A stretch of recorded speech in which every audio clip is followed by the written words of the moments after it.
When you look out at the vastness of the universe, at the planets, stars, galaxies, and all there is out there, one fundamental question screams and begs for an explanation. Why is there something rather than nothing? The problem gets even worse when you consider the laws of physics governing our universe, which appear to be completely symmetric between matter and antimatter.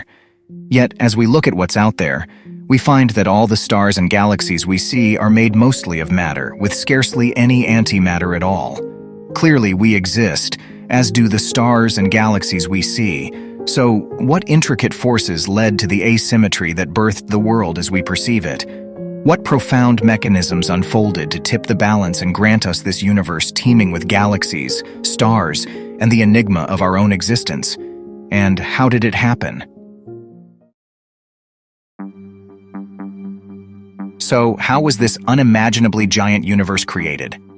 For centuries, scientists thought the universe always existed in an essentially unchanged form, running like clockwork thanks to the laws of physics. But a Belgian priest and scientist called George Joseph put forward another idea. In 1927, he proposed that the universe began as a large, pregnant, and primeval atom, exploding and sending out the smaller atoms we see today. His idea went largely unnoticed. But in 1929, astronomer Edwin Hubble discovered that the universe isn't static but is, in fact, expanding. If so, some scientists reasoned that if you rewound the universe's life, it should have existed as a tiny, dense point at some point. The celebrated astronomer Fred Hoyle sarcastically called this concept the Big Bang Theory, a phrase its proponents would later adopt. Undeterred by skeptics, scientists Ralph Alpher, George Gamow, and Robert Herman predicted that if there had been a Big Bang, then a faint afterglow should linger somewhere in the universe, and we should, in theory, be able to detect it. To do so would require one of science's greatest pieces of fortune. In the mid-1960s, astronomers Arno Penzias and Robert Wilson needed help tuning into the microwave signals transmitted from the Milky Way. Their radio antenna kept picking up a persistent, weak hiss of radio noise. Rebuilding the antenna couldn't get rid of the noise.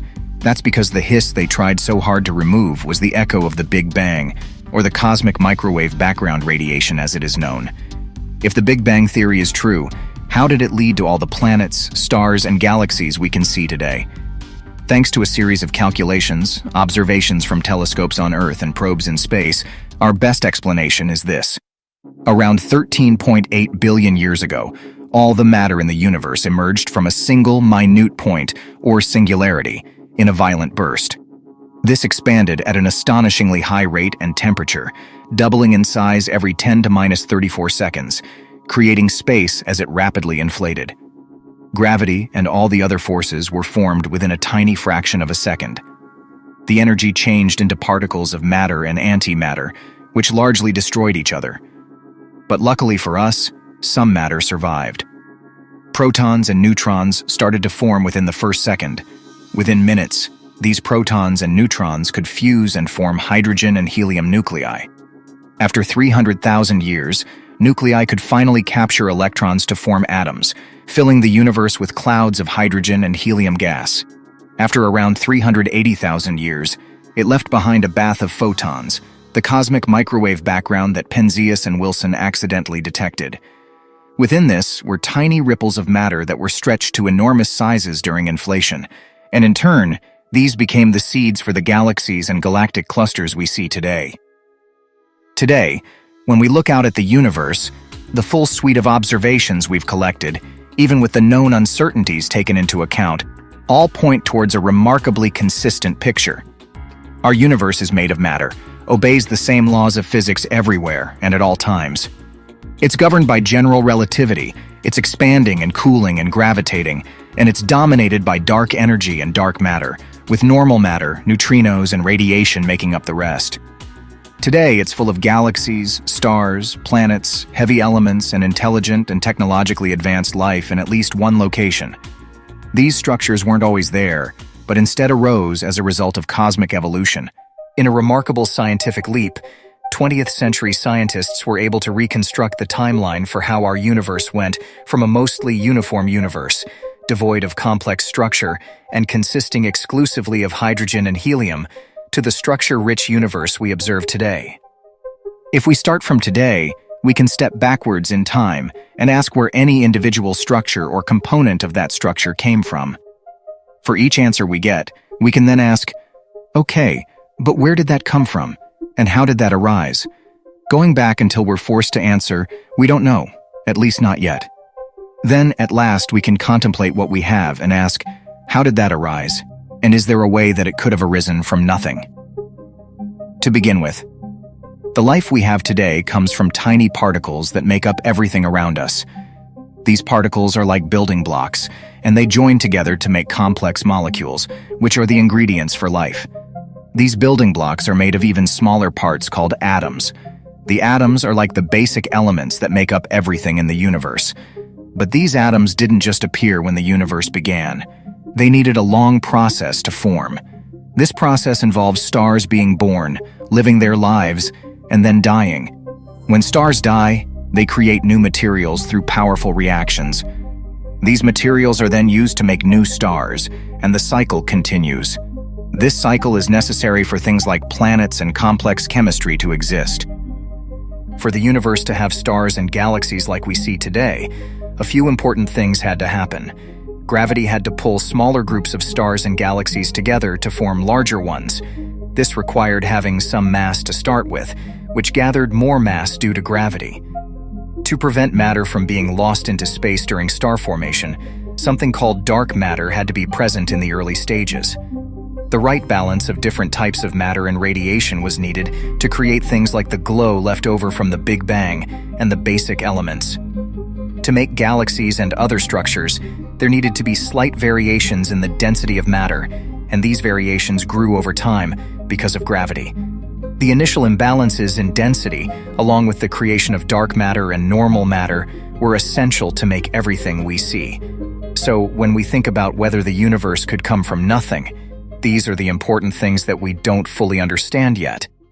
Physics usually treats matter and antimatter equally, meaning reactions create or destroy both in the same amounts. At the universe's start, matter and antimatter could have been made in huge quantities due to its extreme heat and density. But somehow, the universe ended up having more matter than antimatter, even though they should have been equal. There are different ways this could have occurred, although we're not certain which happened. All these ways involve three main things: special conditions where things aren't balanced, which happens as the universe expands and cools; processes that break the usual rules and allow interactions that create more matter than antimatter. The standard model of physics allows for this through something called Sphaleron interactions, a way to create enough of a certain type of violation that helps make more matter than antimatter. The standard model includes these ideas, but they aren't enough by themselves. If you think of a universe with equal matter and antimatter as a universe with nothing, then it seems our universe did create something from nothing, even though we're not entirely sure how it happened. Likewise, there are various ways to create dark matter. We've determined through a lot of testing and research that dark matter can't be made of the particles found in the standard model of physics. Whatever dark matter is, it calls for new physics beyond what we currently know. Different possibilities exist for how it could have formed, such as being made during the early, hot phase of the universe and then not completely disappearing, so it remains stable. Forming during a phase change as the universe expanded and cooled, where big particles come out of nowhere, existing as a different type of neutrino, which could mix with regular neutrinos or be a heavier kind alongside the usual ones, coming about solely due to gravity, creating an extremely heavy particle. Why do we have dark matter today when the rest of the universe seemed to function fine without it in its early stages? There must have been a way to create this thing when it didn't exist before. However, all these possibilities need energy. So the question is, where did all that energy come from? Perhaps according to cosmic inflation, our leading theory of the universe's pre-Big Bang origins, it really did come from nothing. When we picture the very start of the hot Big Bang, we're thinking of something super hot, crowded, and full of energy. Now, when we wonder how this all came about, there are two ways to think about it. First, we can simply say that the universe was born this way. This means the initial conditions were set like this, and we don't have a further explanation. In the world of theoretical physics, we call this approach giving up. Alternatively, we can do what theoretical physicists love to do: come up with a theory to explain those initial conditions. We work to make predictions that are different from what the current accepted theory says, and then we go out to test those predictions. Enter cosmic inflation, which came from this second approach and changed how we see the birth of the universe. Instead of imagining the hot and dense start as an infinitely tiny, infinitely hot point, inflation proposes that before the hot Big Bang, there was a phase where space itself had an incredibly high energy density. This caused the universe to expand extremely quickly during inflation. When inflation ended, that energy turned into matter, antimatter, and radiation, creating what we recognize as the hot Big Bang aftermath. In more detail, this inflation not only makes a universe with the same temperature everywhere and a flat appearance, but also predicts specific kinds of variations in density. When we observed these variations, they matched what inflation predicted. From almost empty space, though it's space full of energy, a natural process has crafted the entire universe we can see today, full of structures. This is the big idea of how we could get a universe from seemingly nothing, although not everyone finds it completely satisfying. For many people, it's hard to imagine a universe without space, time, and the rules of physics. We can think of a place outside space, a moment beyond time, or conditions that aren't bound by physical reality. These thoughts make sense if we consider these aspects as things we'd need to remove to reach a true state of nothingness, at least from a philosophical standpoint. However, there's a difference between philosophical nothingness and a more scientific view of nothingness. There are 4 scientific ways to define nothing, each valid in its own context. A time when something didn't exist, an empty space. Space-time in its emptiest state with the lowest possible energy. Whatever remains when you remove the entire universe and its governing laws. If we use the first 2 definitions, we can say we've started with nothing and created a universe. But if we consider the third definition, it's not so clear. Unfortunately, we lack enough knowledge to say anything about the fourth definition. Without a scientific theory describing what exists beyond the universe and the laws that apply there, the idea of true nothingness lacks a clear physical definition. In the context of physics, it's impossible to make sense of an idea of absolute nothingness. What does it mean to be outside of space and time? And how can space and time sensibly, predictably emerge from a state of non-existence? How can space-time emerge at a particular location or time when there's no definition of location or time without it? Where do the rules governing quanta, the fields and particles both, arise from? This line of thought even assumes that space, time, and the laws of physics themselves weren't eternal, when in fact they may be. Any theorems or proofs to the contrary rely on assumptions whose validity is not soundly established under the conditions which we'd seek to apply them. If you accept a physical definition of nothing, then yes, the universe as we know it very much appears to have arisen from nothing. But if you leave physical constraints behind, then all certainty about our ultimate cosmic origins disappears. Many scientists suggest that the universe might have emerged from nothing, an idea rooted in quantum theory. This notion hinges on the concept that quantum fluctuations could trigger the spontaneous creation of a universe out of nothingness. However, this idea lacked solid support due to the absence of mathematical evidence. Enter Dongshan. He and his team from the Wuhan Institute of Physics and Mathematics. They've made a significant contribution by offering the first mathematical proof that the Big Bang could indeed be a result of quantum fluctuations. Central to this breakthrough are the Wheeler-DeWitt equation and the Heisenberg uncertainty principle. The Wheeler-DeWitt equation marks a significant step in the quest for a theory that encompasses everything. Back in the 1960s, John Wheeler and Bryce DeWitt created a mathematical framework that blends quantum mechanics and general relativity. This equation contributes to our understanding of quantum gravity, a key challenge in merging gravity and quantum mechanics. However, the equation's main flaw is that it doesn't involve time, so it's not a complete unification, but it's the best we have so far. On the other hand, Heisenberg's uncertainty principle is more widely recognized. In simple terms, This principle states that you can't precisely know both the position and momentum of a tiny particle. Otherwise, you'd break some important physics rules. From this principle, we realize that empty space isn't truly empty. In the vacuum, particles can briefly pop in and out of existence due to random quantum fluctuations. This concept also relates to the idea of the false vacuum. So, how does all of this come together to help us? Dongshan explained it like this. We showed that once a tiny true vacuum bubble is formed, it has the potential to rapidly expand. The WIPM team describes these true vacuum bubbles as perfectly round spheres. They use this knowledge to determine how quickly the sphere's radius can grow. They go on to analyze the bubble in 3 possible space-time geometries: open, closed, or flat. Interestingly, they found that the bubble's expansion would lead to a Big Bang. This new equation provides fascinating insights into the universe. The theory proposes that dark energy, the force driving the universe's expansion, could be linked to a concept called quantum potential. Quantum potential is a component of the pilot wave theory, a less-known interpretation of quantum mechanics that offers an alternative or complement to our current understanding of quantum theory. Pilot wave theory aligns with existing quantum predictions, resolves paradoxes like Schrödinger's cat, and introduces the idea of quantum potential. One of the drawbacks of pilot wave theory has been its inability to make distinct predictions.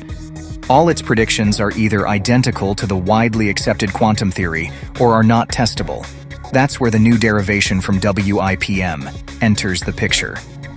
With quantum potential being a key element of this new equation, scientists might revisit the pilot wave theory. This fresh perspective could potentially advance our understanding of the universe by providing unique insights that go beyond what conventional quantum theory offers.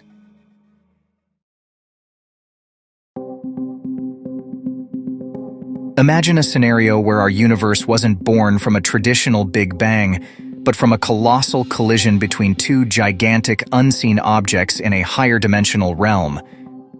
This is the essence of the ekpyrotic universe theory. In this theory, our universe isn't just the familiar 3 dimensions of space and 1 of time. Instead, it's a 4-dimensional brain that exists within a higher dimensional space. Think of this brain as a sort of cosmic sheet, floating in a larger reality that we can't directly perceive. The name ekpyrotic comes from ancient Greek, referring to a fiery, cataclysmic event. Just as a collision between 2 vehicles can create a massive release of energy, the collision of 2 brains in the higher dimensional space generates a burst of energy and matter that gives birth to our universe. This collision is like a spark that ignites the expansion and evolution of everything we see around us. This theory offers an intriguing alternative to the popular inflationary model of the universe's birth. The inflation theory suggests that the universe underwent a rapid expansion phase, driven by a mysterious field. But in the ekpyrotic scenario, it's not just the expansion, it's the result of a dynamic interaction between these higher dimensional brains. This concept doesn't just change how we think about the universe's beginning, it also introduces the idea of cyclical patterns. The ekpyrotic universe theory proposes that this collision isn't a one-time event. Instead, it suggests that our universe could be just one cycle in an ongoing series of collisions and expansions, with each cycle potentially leading to the birth of a new universe. Maybe the universe is a result of a colossal cosmic experiment conducted by an advanced civilization in a higher dimension. They created our universe as a simulation to study the emergence of life, matter, and fundamental forces. Maybe the universe is a mesmerizing projection that emanates from a higher dimensional realm, a concept that leads us to contemplate the profound idea that our reality is but a holographic reflection of an immensely intricate and multifaceted existence. Maybe the universe is a self-aware entity, a cosmic consciousness that came into being to experience existence in its myriad forms. This universe consciousness evolves through galaxies, stars, and living beings, accumulating knowledge and understanding along the way, like a universal self-discovery journey. Maybe space is like a phoenix in an eternal cycle of life and death. Maybe time repeats itself in an infinite recurrence of the universe after universe. Or perhaps this is the only universe after all, with a small hot beginning and a cold, dark finale, until the day comes when we discover how to extract more information from the universe than presently seems possible. We have no choice but to face our ignorance. The Big Bang still happened a very long time ago, but it wasn't the beginning we once supposed it to be. Imagine if we went back to when our solar system first formed and replayed that moment 1 billion times. It's very unlikely that humans would appear even once in those scenarios. But if we look back to the early stages of the hot Big Bang, a universe filled with stars, galaxies, planets like Earth, and countless opportunities for life to emerge becomes almost certain. This is because the rules and basic stuff of the universe stay the same. A universe born with certain materials will create specific elements. One with unevenness in density will make the first stars. The presence of dark matter will lead to stars with heavy components. When there's a second generation of stars, it results in planets like Earth and stars like our Sun.